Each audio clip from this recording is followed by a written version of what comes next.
Hey, everybody. Good morning, good afternoon, or good evening, depending on where you might be joining us from in the world today. My name is Meg Alexander, and I am, as always, honored and excited to get to host another Power to Fly Chat and Learn virtual event. Now, today we're going to be talking to Deesha Dyer, and we're going to be talking about her journey from the White House to inspiring author. Now, before we dive in with Deesha, I just want to say hello and welcome to anybody who might just now be joining us. We're going to go over some quick housekeeping items. This will be especially important if you have never joined us for a Power to Fly Chat and Learn before. And if that's the case, then hi, welcome. We're so happy to meet you. Now, the love is no less real for my frequent flyers. I very much enjoy seeing all your familiar names and faces and avatars in the chat. So thank you all so much for joining us as well. Now, the big thing to know about Power to Fly virtual events is that they're all about you for participation. So you're welcome to participate in any number of ways. There's a couple different ones. If you'd like to, you're very much encouraged to turn your cameras on. You're welcome to share your smiling, maskless faces with us safely. But truly, y'all, there is no need to be Instagram perfect, okay? We want to meet you where you are. So whether you got fancy like me and finally washed your hair today, or you're rocking like, a 4-day messy bun and your bathrobe, we don't care, all right? Whether you're coming to us in a 3-piece suit or your ball gown or a bathrobe makes no difference to us. Just come as you are. We are very happy to have you here with us today. Now, I do want to encourage our audience members to also chime in the chat if you would like. You're welcome to ask questions in there. Let us know your thoughts. Maybe your lived experience is different than what we're talking about. So you're always welcome to chime in there as well. Just make sure that as you are interacting with your fellow attendees, networking, or doing anything fun in the chat, just make sure that, as always, we are operating from a place of kindness and respect. Okay. If you got questions on that, I'll show you our code of conduct here in just a moment. So that'll give you, kind of a little bit more guidelines if you'd like it. The last thing I want to highlight for y'all is the recording aspect of today. Now, what that means for you is that you don't have to take notes. We're going to record today's session, and if you don't have to worry if you miss a resource that someone lists or anything at all, okay, we'll save all of that for you. You can always, always, always check this recording out again. So what's going to happen is in about 4 to 5 business days, everybody's going to get an email from Power to Fly, and it's going to have a link to where we have posted this recording on our website. Now, if you don't want to wait the 4 to 5 business days, or there's something amazing that you want to share from today's event, you want to share it sooner, that's awesome. You can always head to the YouTube channel. I will tell you, y'all, YouTube's a little bit slow today, so we may not have this video posted by end of business today, but I would definitely check back in the morning, and that way we can hopefully get this video up as soon as possible for y'all, obviously within our own tech limitations. But you are always welcome to share this video, share any of our stuff, honestly. I very much encourage y'all to check out our YouTube channel. There is a lot of great content there. We have a kind of a greatest hits channel that's got some of our more requested videos. All kinds of great stuff is there. But truly, you should definitely check out the website when we send you that link to view this on our website, because that is where all of our resources live. So as we move on, a lot of this is old hat for y'all, so I'll try and stop repeating myself. But just make sure that if you have questions, you ask them in the chat. And as you are interacting with your fellow attendees, just make sure that, like I said, we lead from a place of kindness and respect. This is all the code of conduct. It basically boils down to don't be a jerk, okay? Just be nice, be friendly, we'll all get along. All right, now, I'm very excited to introduce you to our speaker today. Deesha is here. She's an amazing, amazing person. But one thing I want to let y'all know about is hookandfasten.com. Now, Hook and Fasten is a full service social impact firm, which offers consulting in corporate social responsibility, talent acquisition, executive leadership, as well as employee resources. Now, Hook and Fasten builds transformational partnerships between communities and corporations around the globe. They do that by crafting customized programs, initiatives, and campaigns. Now, their partnerships are authentic, intentional, mindful, and results-oriented in their impact and giving. Now, I hope that y'all will welcome to the stage Deesha Dyer, who is the founder and CEO of Hook and Fasten. Deesha is a speaker, community leader, and an organizer, creative event strategy consultant, and most notably, she was known as the former social secretary to the Obama administration. Now, she is a Philadelphia native and former hip-hop journalist who became a White House intern at the age of 30 while attending community college and completed a 7-year tenure there that honed her expertise in event coordination, logistics, protocol, as well as statecraft. Deesha led a team that coordinated the monumental 2015 visit of Pope Francis, state dinners with the heads of state from China, Canada, and Italy, as well as booked legendary performances by stellar artists such as Beyonce, Bruce Springsteen, and the cast of the Broadway musical Hamilton. I don't know if you guys might have heard of it. It was sort of popular a little bit.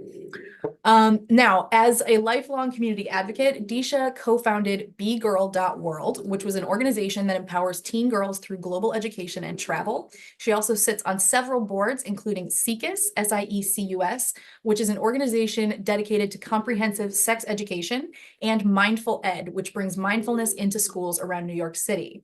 Now, following a community college and study abroad scholarship that she created, Deesha also recently launched the Black Girl 44 Scholarship, which financially supports Black female college students interning in Washington, D.C. Deesha is, like I said, currently the CEO and founder of Hook and Fasten, and as well as being an advisor at the Ford Foundation, where she shares her incredible journey with audiences all around the world. Deesha, I'm very excited to get to interview you. I've gotten to watch you on several other Power to Fly stages. But thank you so much for joining us today. I'm really, really excited to dive in and get to know more about you. No, thank you so much for having me. It's so great to be here with all of you. And sorry, I was trying to give my husband the YouTube link while you were talking. It's just, husbands. So yes. So, but Yeah, yes, we do I'm our here. best. Great to be here. Yes, of course. All right. Well, thank you so much for joining us. We have some amazing questions to ask y'all. There are tons, but I do just want to chime in and remind y'all if you are joining us. Oh, and actually, let us know where y'all are joining us from in the comments here. I wanted to call out. I'm coming to you from Toledo, Ohio. This is land that belonged to the Fox, Kickapoo, and Potawatomi tribes in my area. And if y'all want a visual descriptor, because I forgot to give it earlier, I am a 38-year-old white woman. I have pink, blue, and purple hair, blue glasses, and a green tank top on. We've got people joining us. Oh man. Okay. Claire's coming into us from Montreal. We've got where else? Ooh, UAE Great. from Rob. Yeah. Thank you. North Carolina, Lockhart, Texas. Yes. Now, Deesha, you said you're in DC right now, yeah? I am. I am in Washington, D.C. right now, where I work in an office out of, but I live in Maryland. And so after the White House, I went from D.C. to New York and then came back to the area. So I'm back here now. So yeah. Super exciting. All right. Let me bring myself up on stage here. There we go. And let's kind of dive into some of the things that people wanted to know. You have a book that came out. It's called Undiplomatic: How My Attitude Created the Best Kind of Trouble. Can Mhm. you tell us what inspired you to write a book? Yes. And also, I want to also say my pronouns are she, her, and I'm an African American woman with glasses on, fun butterfly top, and I'm sitting in a current beauty salon because my co-working space is the only space that we had available for me to do this today. So it is not a fake background. I feel like it looks like one, but it's a real It looks background. good though. Yes, yes, yes. And so what inspired me to write? So I think I've always been a writer. So I've been a writer for a long time. I just like from a diary and a journal for when you're young, until when I went to the White House. And when I went to the White House, we couldn't like put everything on social media. We couldn't like talk about a lot of things publicly or to, those kind of even like fun stuff, but we didn't want to do that. So I started writing everything down that happened at the White House, like just like events that I was at, or like this performer that came, or this somber event. And so I kept everything in a journal, but not in addition to like the details of the job. I also kept like my feelings in a journal, like how I felt about something happening or whatever. So I basically just took that and turned it into what is undiplomatic.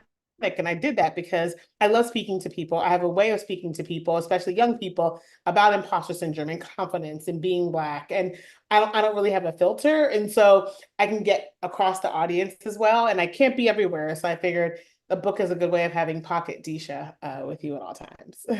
Pocket Deesha. I love that. Ah, I Yes. think that's wonderful. And it's so awesome that like you said, I think that's one of the things that I honestly enjoy social media for more than anything is I'll post stuff, but like I don't care if I get likes. I treat it like my own personal yearbook.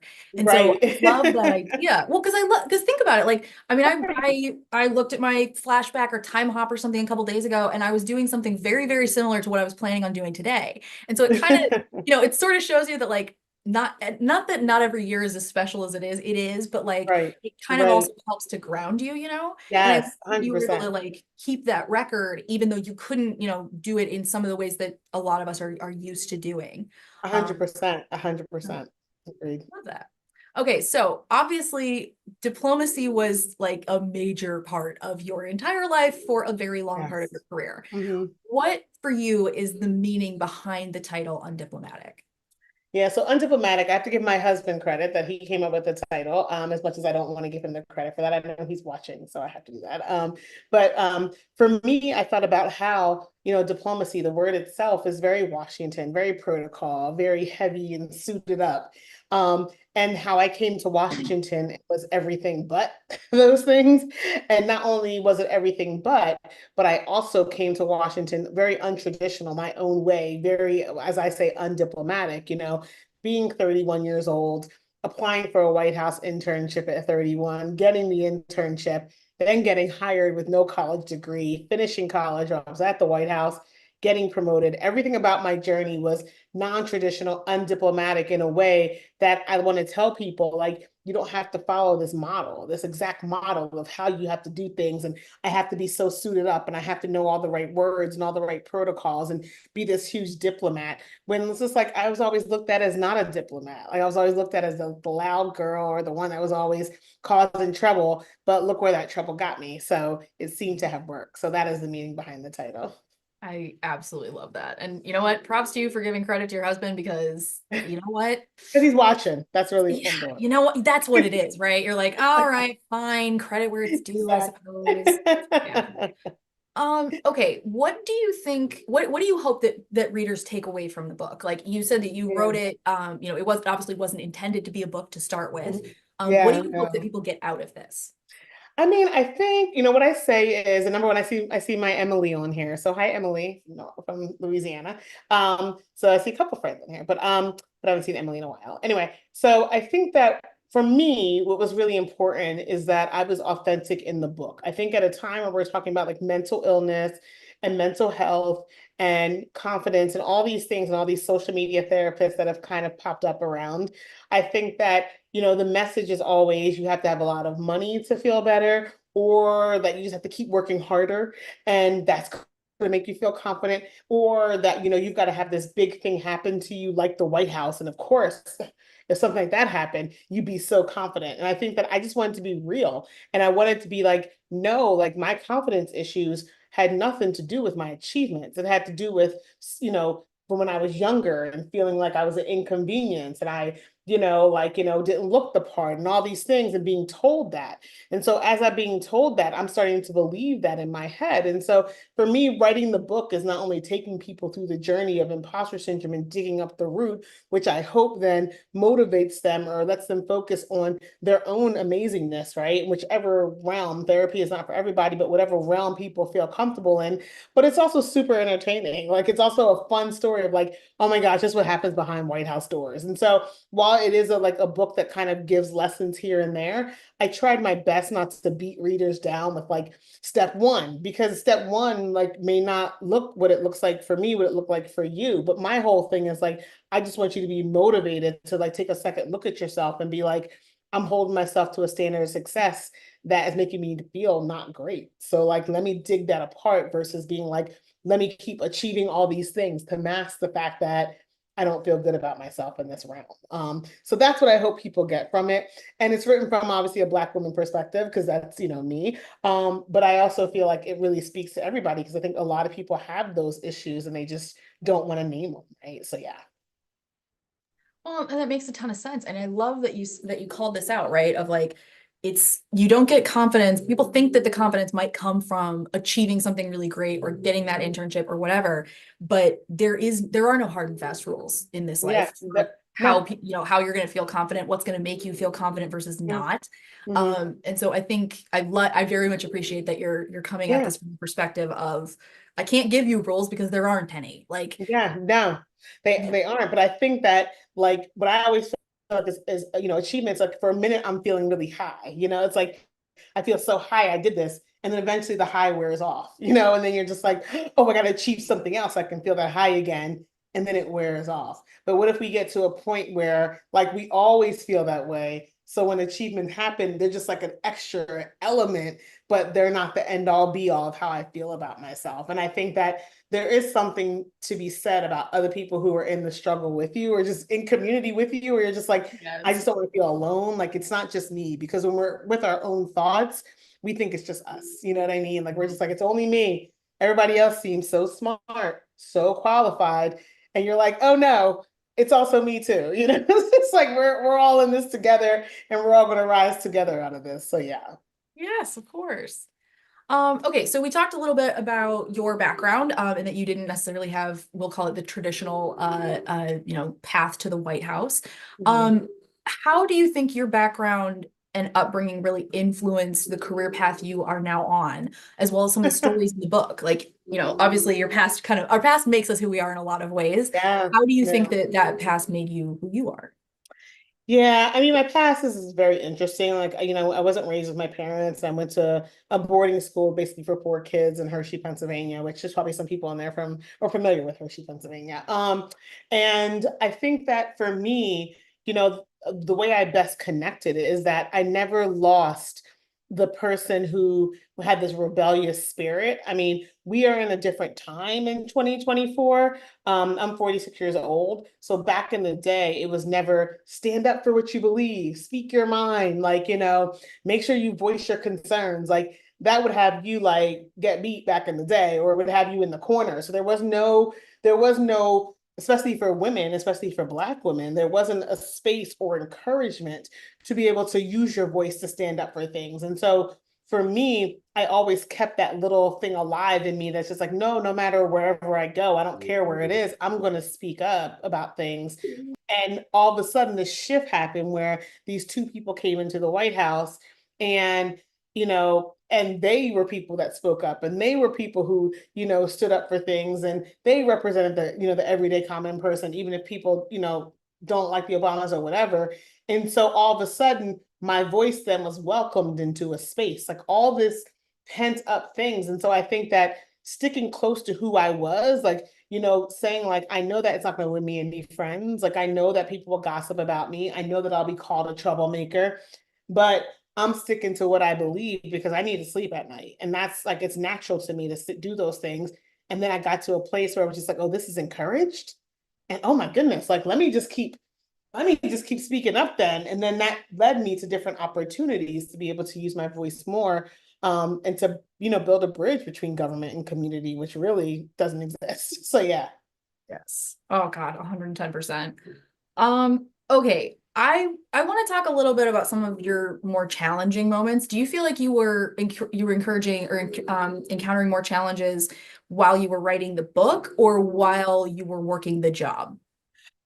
Great question. I think what I would say, they both were challenging in different ways. But what I would say is probably writing the book. And I'll say that because, and I'm very brutally honest if you all just can't tell. But I'll say that because when I went back and read the journals of what I wrote, some of it was really painful in the sense of me not feeling like I deserved to be there.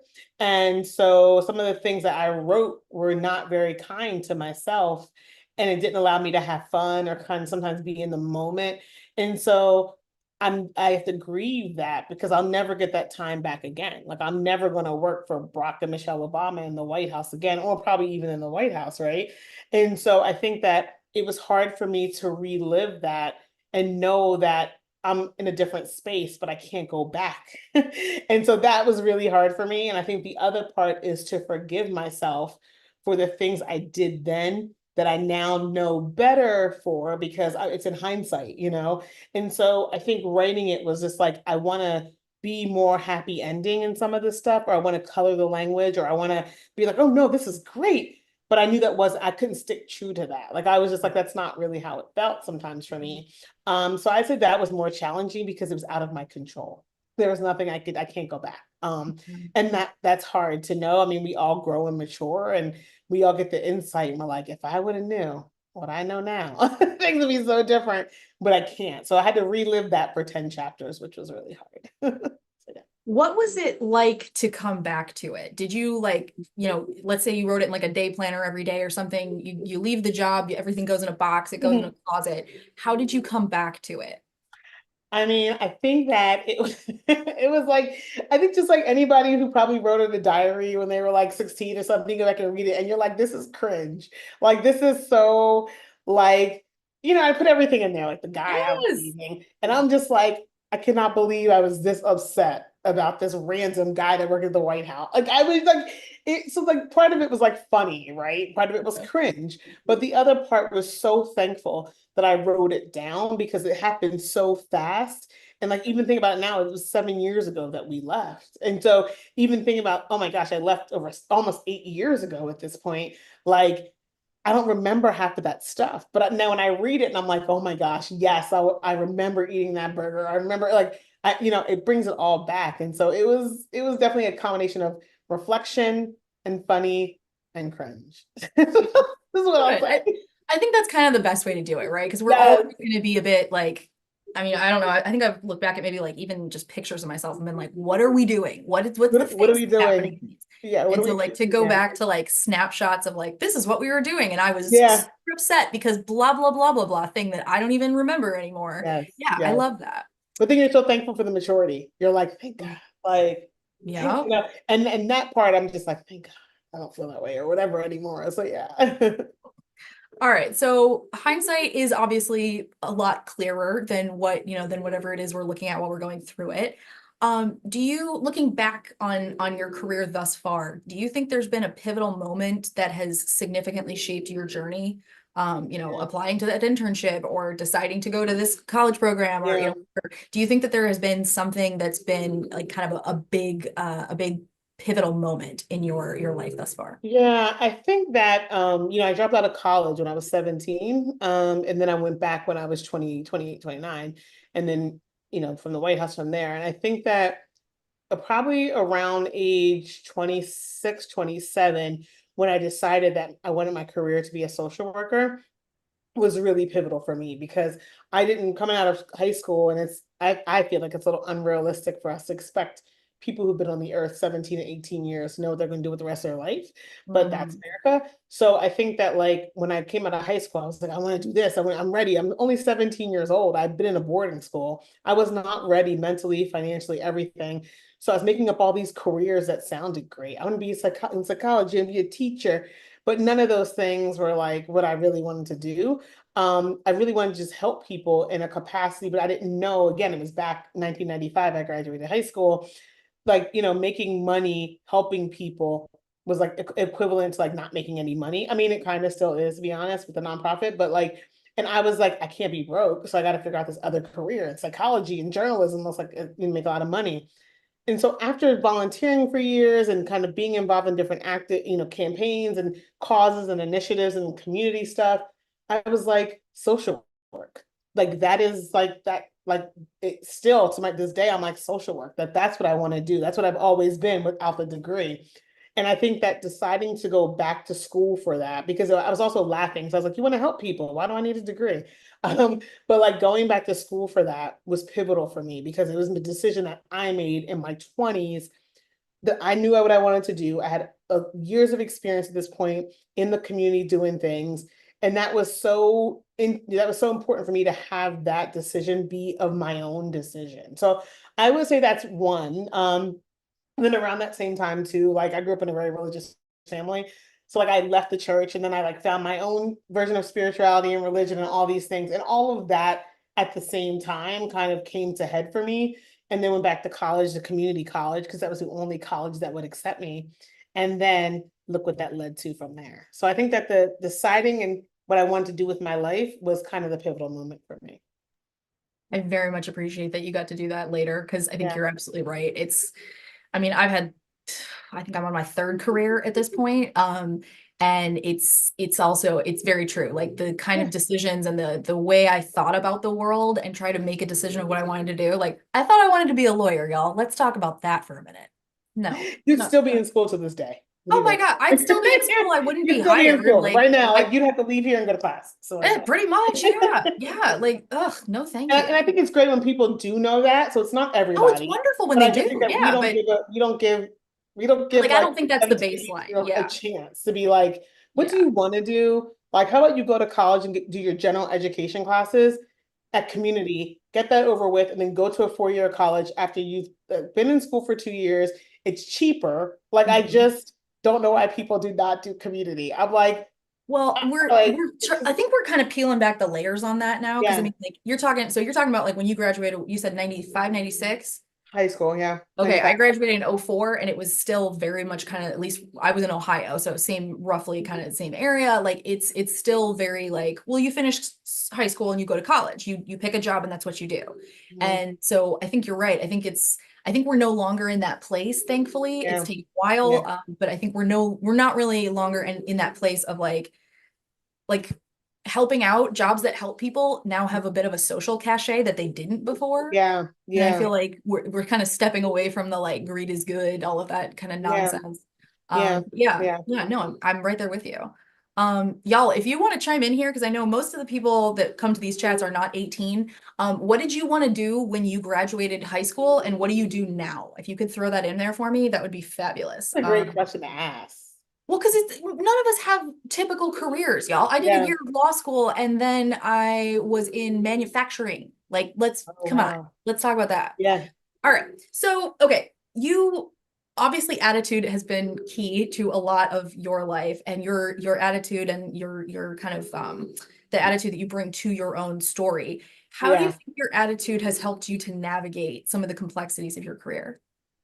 I mean, I think that I mean, I think that there's a obviously, Black women, it's always we have an attitude, or our attitude's not going to get us anywhere. I mean, we could just walk in a room and somebody says that without even like saying anything, and I'd be like, oh, she has an attitude. So I feel like for me, I embraced that at some point, and I was like, okay, like, I have an attitude, but like partially, and not to get too social justicey, but like a lot of us have reasons to have attitudes. You know what I mean? Like this, this country, it's hard for us sometimes. And it's hard for people. And it's hard for people whether they are, trying to on a fixed income or they're disabled. Like we have a reason to have an attitude because we're so tired of, like things and having to fight, fight, fight all the time. And so I think that for me, I embraced that. And I was just like, I do have an attitude about things, and here is why. Why is attitude such a terrible thing? That means I passionately feel about something and I can't control that to the point that it comes out in my tone or my face or other things. And I don't think that that's a negative because I'm passionate about it. I'm not attacking anybody with it, but I'm saying like this matters to me. And so I started to just embrace that, and I started to use that in spaces that I was very privileged to be in. I think that most of the time, my attitude came in handy when I was in privileged spaces, that I was just like, well, I'm also in this space. And so, which means that my voice matters in this.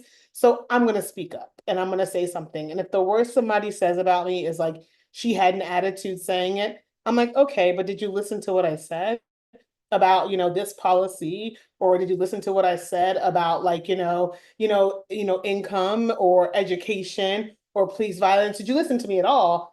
So great, I have an attitude when I said it, but and I tried let me like, say it more politely, or let me dumb myself down, or I tried that, and then I would trip over my words because it wouldn't be natural. So I'm just like, never mind. I'll just say what I have to say, and hopefully the people on the receiving end look at it as she's passionate about what she's talking about versus let's put this as a ding on her. So yeah.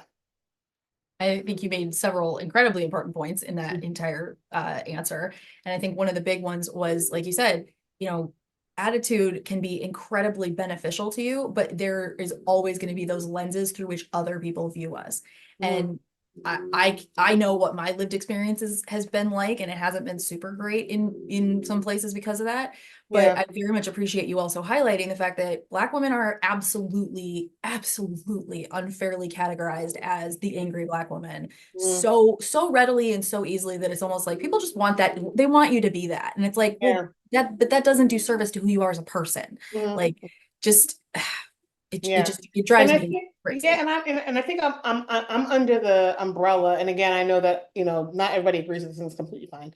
But I'm under the umbrella that it's just like, when did anger becomes bad when it becomes violent. But if Mhm. you're angry about something, I let people be angry. If they're angry, that's an emotion and they're getting something out, and let them get that out. And I want to hear why they're angry. Like, Mhm. why are you like, how can I help you? How can I help the situation? Did I do something? Like I want to take accountability if I did, you know what I mean? Like I'm at that point in my life. And so I think that I try not to police or tone people's emotions or anything else based on what I feel. But I do feel like we put these words are so negative. And sometimes I'm like, well, I mean, like, yes, we had, the news about, a new possible president, but then we also had a killing of a Black woman. So it's just like, how do I balance both of those? Of course I'm angry. So I think that sometimes we don't have enough communication to talk those through before we jump to like a conclusion about somebody, or we jump to something.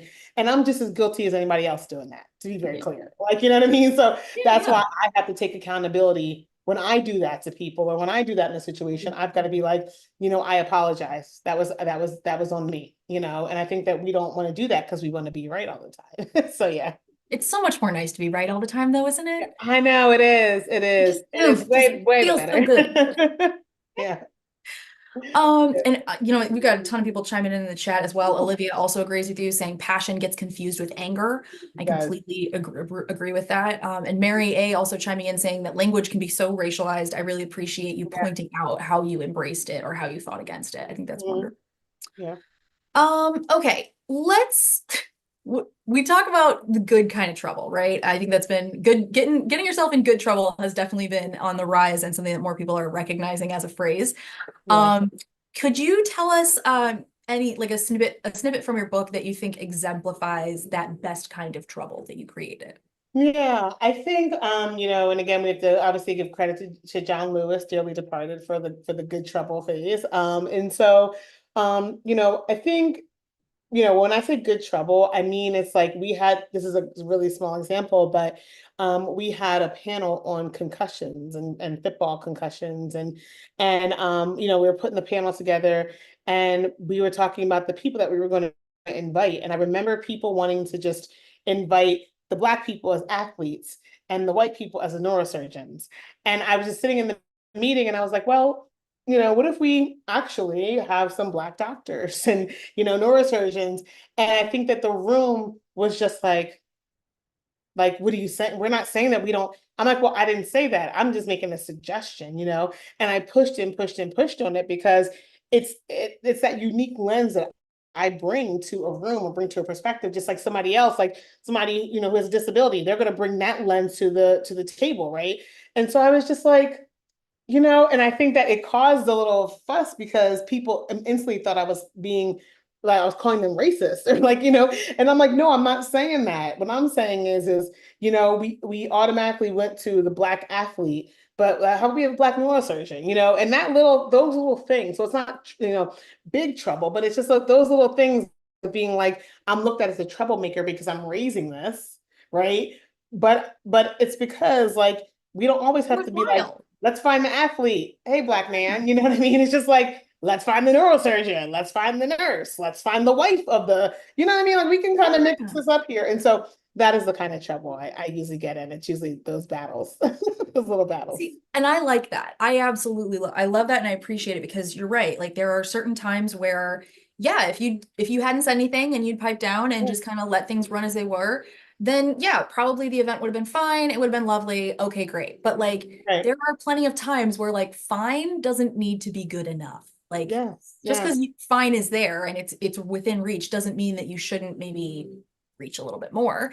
And Yeah. being the person that says that is not you're right. You are going to get looked at as like you're starting something when it's like, no, I'm not actually starting something. I'm just asking a I'm question. not. Yeah, I'm not. And Yeah. I think that the thing about it is, I think that it's interesting because in my head, and I don't know if other people of color or people of marginalized communities feel this way, but in my head, I'm already thinking, how can I say this so it doesn't come out to be received that way? So I'm already like in my head trying to think of the best way to say these things, the best way. Well, you're Okay, already like editing, right? I'm You're like, already like in my head being like, how can I? So when it comes out and somebody's like that, I'm like, damn, I thought I said it nice enough. You know what I mean? So, but it's never nice enough. It's just what people want to hear. And what they hear is, Well, because there's she, no way when people want to hear this is great, don't change yeah, anything, then no notes that you can give them will ever be well received, mhm, right? Because they just want to be told this is 100%, great, which is fair, 100%. totally Yeah, fine. I want yeah, to be told that I do everything great too. I We know. all Me too. do. Yeah. Okay, so let's talk about what role mentorship has played in your professional development. You talk about it a Mhm. little bit in your book. Can you tell us what role you think this has played for you, especially since you're coming on more of a non-traditional path Yeah, than what people might think is required? yeah. Yeah, what's interesting about mentorship is I never really had a concrete mentor, probably until I went to the White House.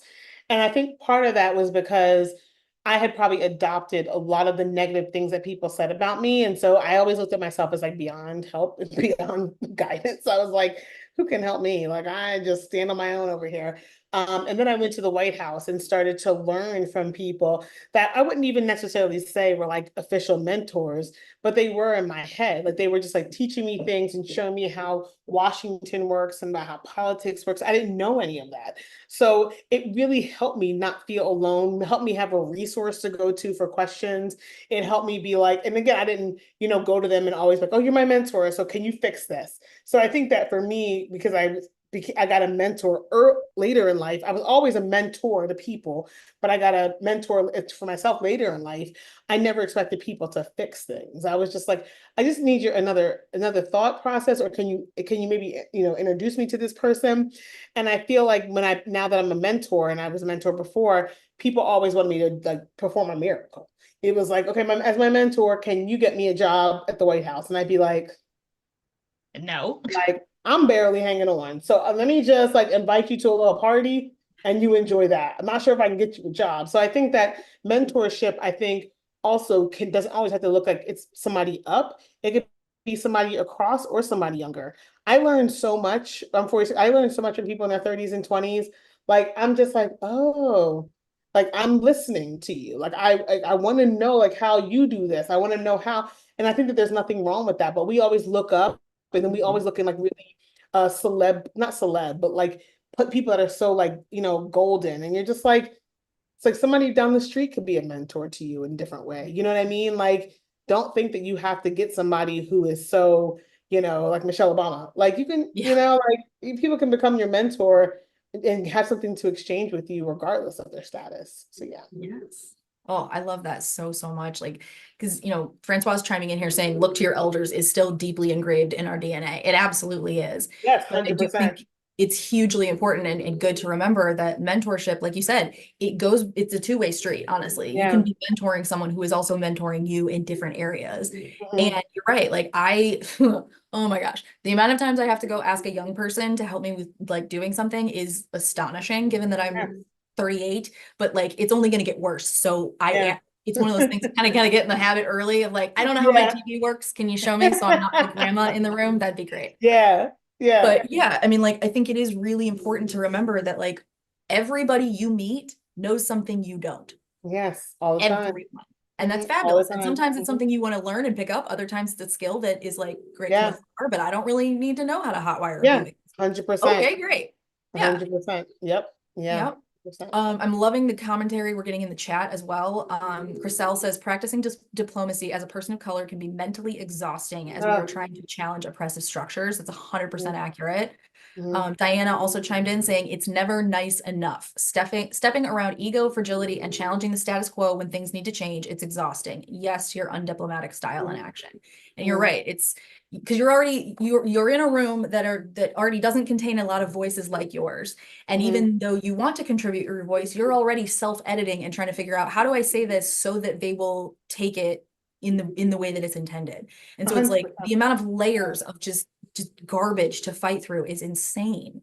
Yeah, it is. And I think that that's why it's also important for us to have allies out loud. Like, I think that, when people talk about allyship and meetings and speak up when a woman's talking, if, she sees somebody interrupting a woman, whatever, like people don't like to do that out loud because they don't want to sacrifice themselves, right? And so people like at the White House or even beyond, I would always get people who come to me after the fact, like, Deesha, thank you so much for saying that. And I'm like, why don't you like back me up in the meeting? You know what I mean? Like, why don't Yeah. you back me up then? And it's like, I'm an ally. You're an ally when it's convenient for you, and I'm not, and I want to be very clear that I'm not putting people down that do that, because some people, it's their livelihood and it is a risk to do that and they need their job. So I'm not saying that, but I think that it is so interesting, this ally movement and allyship. And you're just like, when it's convenient for you. But Mhm. unfortunately, like being Black and me standing up for myself, it's I don't have the choice of the convenience. You know what I There, mean? So yes. like, so I need you to ally out loud. Like I need you to back me up. I need you to,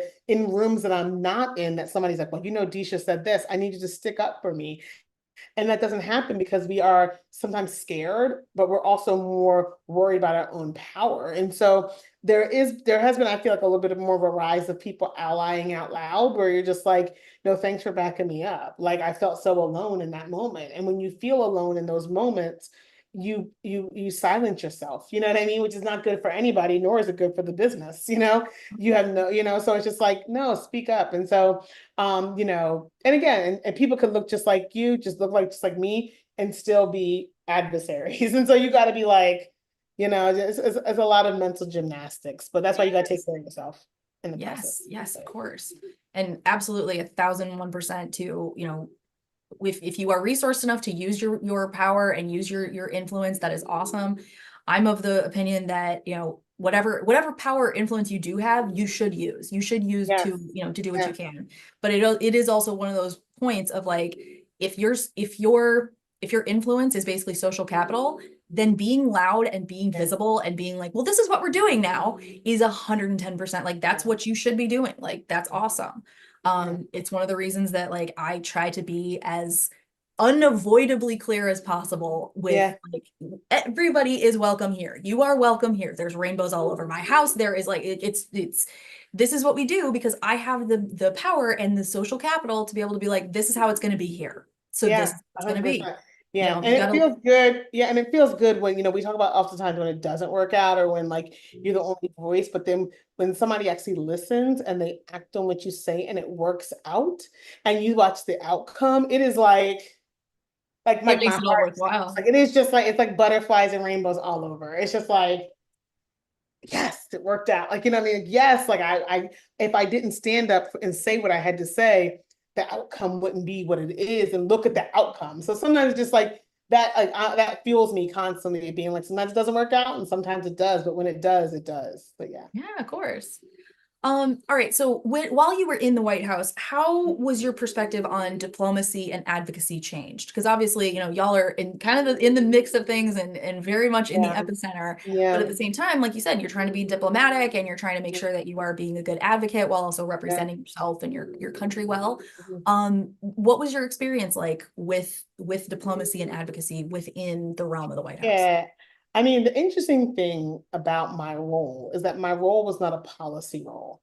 It was not a legislative role, or it wasn't a law role. So it was one of these things where on the outside, I did all this advocacy on behalf of communities, whether it was for education or books or clothes or housing, maternal health. And then I got on the inside, and it was my job to formulate those meetings, to make sure the right people were in the rooms, to make sure that they had like what they needed, like whether it was like water, food, whatever, to make sure that the environment was ready to have that conversation, which was such a shift for me because I wasn't at the table.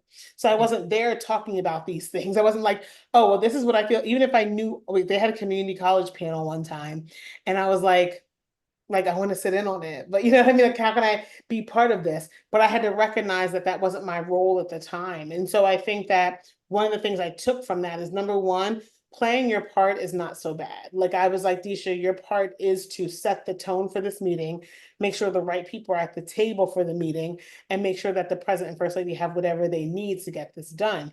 So I think that number one, playing your part is me trying to play everything. But then I realized that also the advocacy comes down to like communication.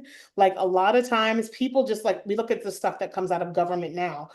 I work there and I don't understand half this stuff. You know what I'm saying? So part of my advocacy now, and advocacy has a communication problem where the every average day person does not understand that whatever they're advocating for is going to happen, or it's in this bill, or it's in this law, but they don't understand it. And so I think that like I learned a lot about communicating what we were doing at the White House to regular people so they would understand like this is what this really means. This means Yeah. that whatever's going to get cut by this percent and this, that, and the third. And so I think that that's what I learned. But I also learned, as powerful as the president is, your members of Congress are more powerful.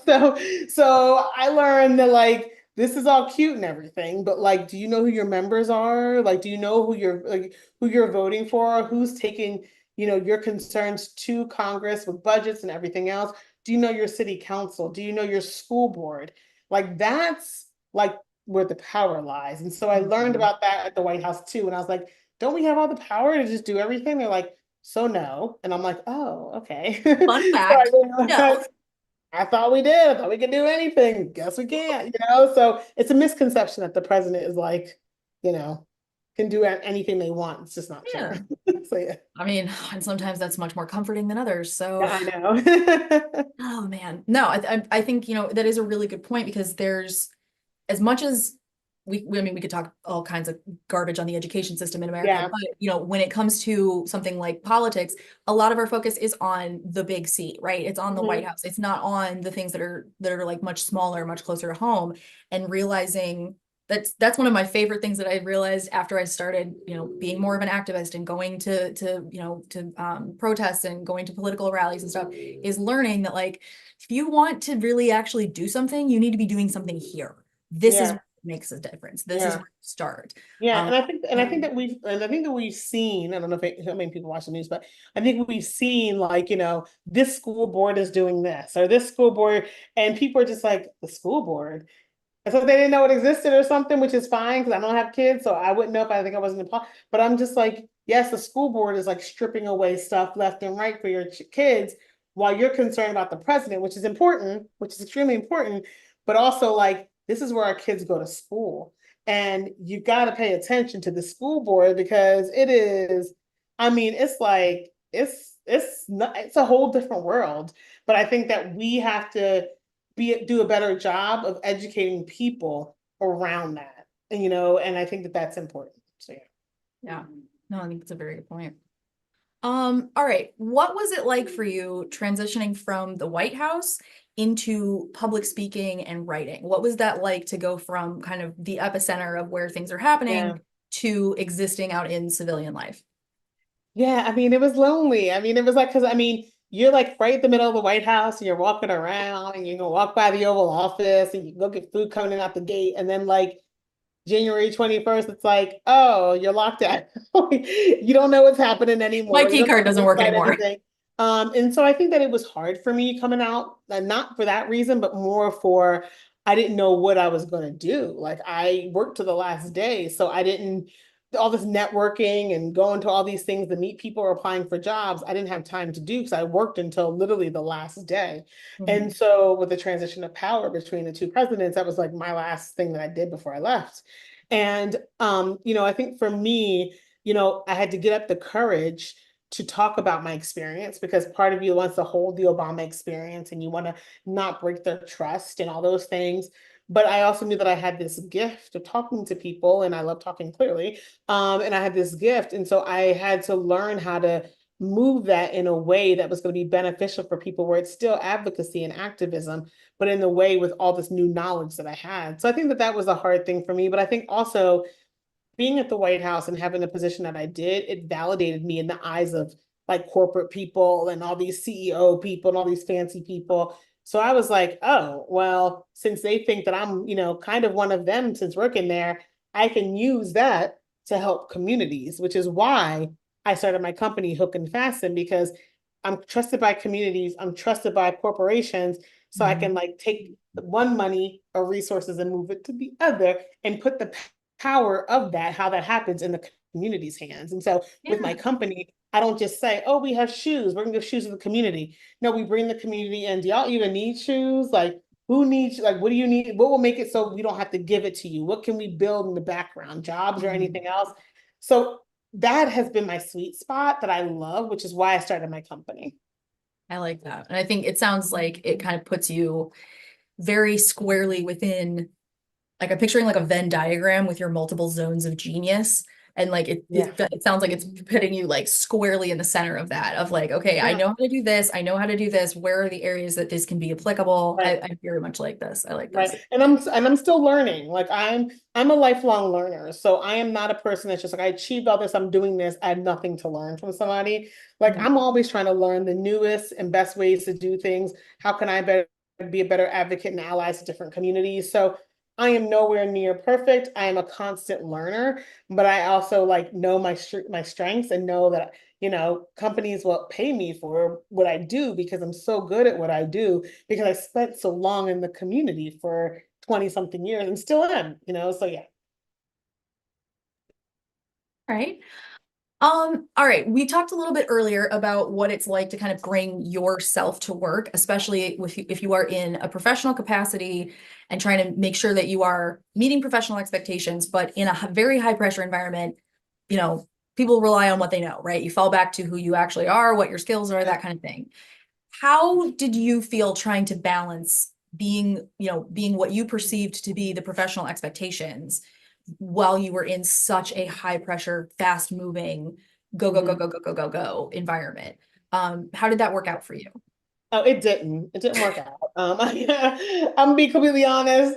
That John didn't work out. So I think that like I would love to give y'all a really great answer, like, but I tell the truth. It did not work out. I think that I was very much trying to figure out um not who I was, but like what parts of me are beneficial to show up in this space. Because even though I'm super authentic, there are things that like the space may not be safe enough for me to show up that way, or it may not be the appropriate time for whatever reason. And so I did a lot of that balancing, and I think I was really self-destructive in ways of like not taking care of my body or my mind, or like not sleeping, not having enough. I didn't my family. Like I missed so many birthdays and I missed so many things and I wasn't good with money. Like I just was kind of like a little bit destructive to myself because I was so focused on the job. And Mhm. so like in one part of my book, I speak about how I really woke up from imposter syndrome when I had a illness at work, and I mean not an illness. I got pregnant at work, and I didn't keep the baby. And after that happened, I came back to work like still, going through the process of miscarrying. And I thought to myself, I could care less about how I feel. I care more about my job. So I don't care what's going on with me. I don't care if I have a headache. I don't care if I didn't care. And that's the point that I was like, you got to do something because you coming to work, like in a shape that you should not be at work at all. Like that is like, that's not okay. So that balance that happened in 2015. So that that changed then. And I started to be like, no, I'm taking my time for my doctor's appointment. I'm going to my therapy. Like I'm going to go see a financial counselor. Like I had to get the humility to say, I don't know how to manage this. Like I had to be honest with myself because there's no reason why I'm putting a job above my health. Like it's just not okay. So I didn't balance it good at all until I was forced to balance it. So yeah. Well, it's good that you did though, because there's plenty of Yeah. people that run up against that and are still just like, nope, Yeah. not gonna balance it, not gonna do it. It was working Yeah. well 5 years ago. We'll just go right back to that. We'll do Yeah. that. Like Yeah, I and a know lot of plenty of it, people. yeah, I think a lot of it is, and again, I want to be respectful to people who they don't have a choice. Like, Mhm. they have to go to work with a headache. They have to go to work with it, and that's just our work culture. That's it's not okay. You know what I'm saying?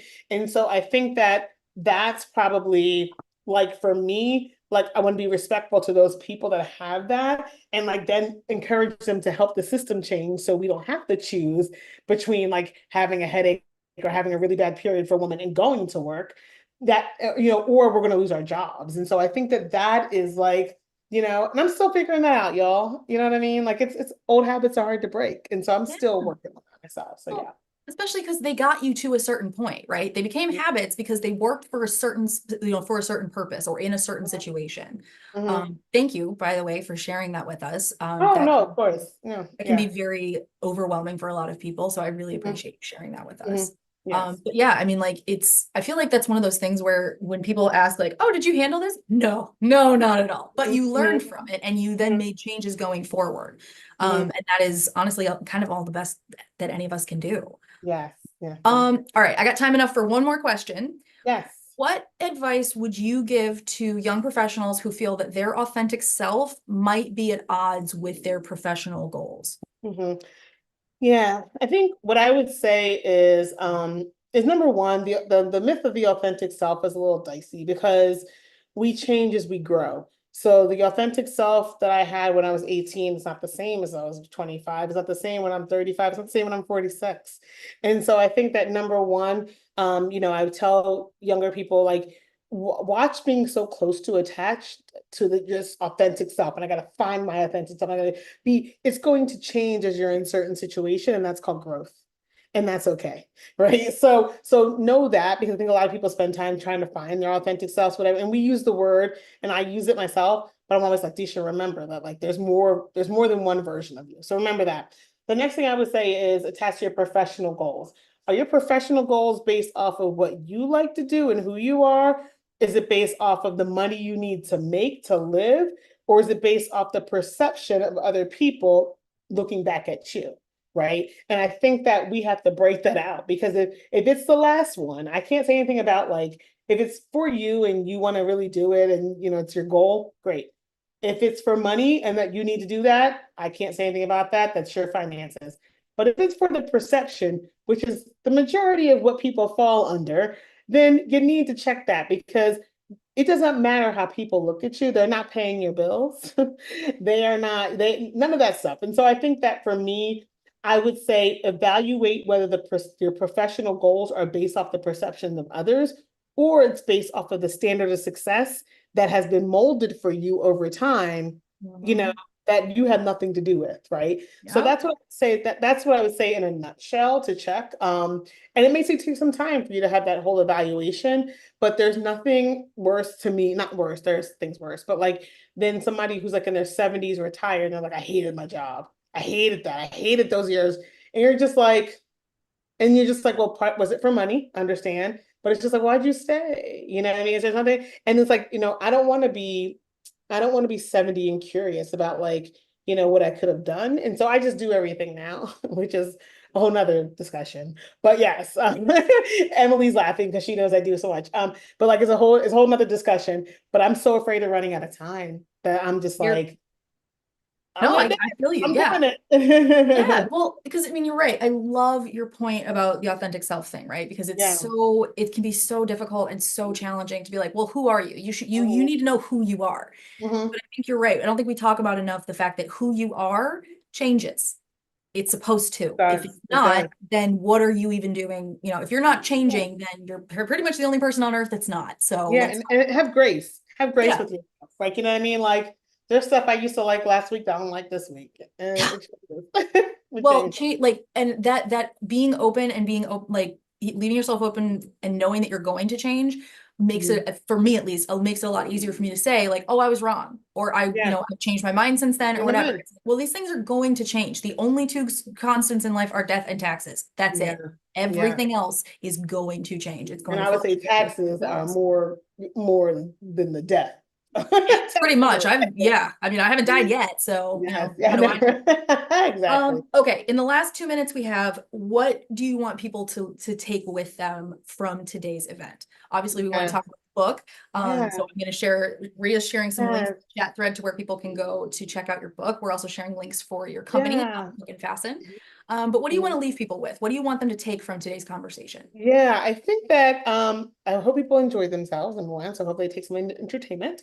But I think that I hope that people took that wherever you are right now, questioning of your career, yourself, or anything else, you're okay. Like you are capable and you're okay.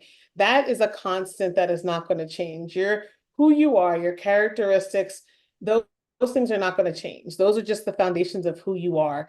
Your achievements, however, are going to change in your professional career and all those things, but build your confidence and your love on who you know you are, not on what you succeed at or what you fail at, because they will both take you to extreme highs and lows. So just be careful of that and just get in community, whatever community, with friends, family, online writing group, this group, whatever it is, get in community. I feel like right now, like it's so easy to be alone and feel like just down about things, but just try to find a safe person, a safe space that you can kind of just let loose in. And be selfish with your time.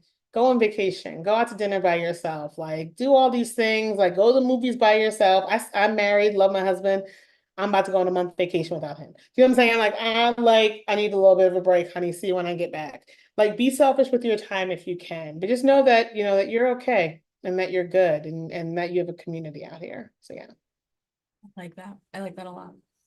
Deesha, the time has gone way too quickly. I sincerely hope we get to do this again, but Yeah. thank you so, so much. This has been a really wonderful way to spend the afternoon, and I've learned so much from you. So thank you. Yes, definitely. I'm on Instagram, Twitter, all the things, X, whatever, all the things. So if anybody has any more questions, please reach out. So thank you so much. Awesome. Thank you so much.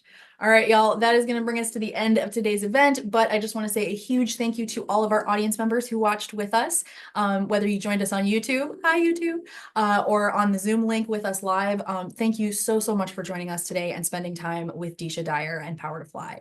If this is your first Power to Fly event, I sincerely hope it will not be your last, and whether this is your first or your 500th, we cannot wait to see you back here again soon. Go out, have the day you deserve, and we'll hopefully see you back here shortly. Bye, y'all.